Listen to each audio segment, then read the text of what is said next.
Exactly 1 month after announcing the Edge 40 Pro, Motorola is introducing a more affordable non-Pro variant called the Motorola Edge 40.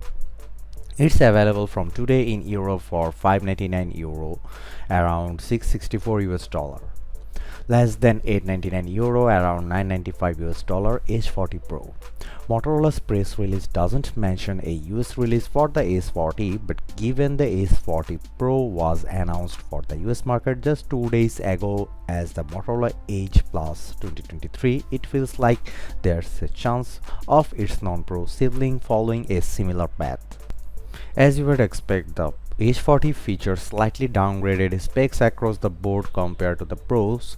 Its 1080p OLED screen is slightly smaller at 6.55 inches versus 6.67 inches, and it's also got a lower 144Hz refresh rate compared to 165Hz, but that's unlikely to be noticeable in practice.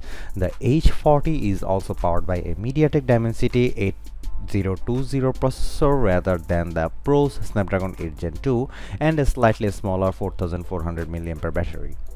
Following the lead of most other smartphone brands, the non-Pro Edge 40 also drops the third telephoto camera of its more expensive sibling, and what's left is also lower resolution.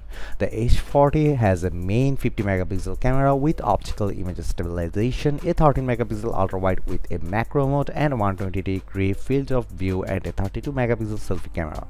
Elsewhere, the Edge 40 has maintained a few nice-to-have features. Sure, its fast charging is almost half that of the European Pro model, but it's still a speedy 68 watt that offers up to 12 hours of battery life from 10 minutes of charging.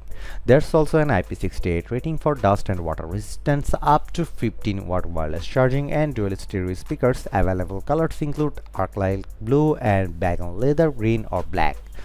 The Motorola Edge 40 will be available to order today in Europe.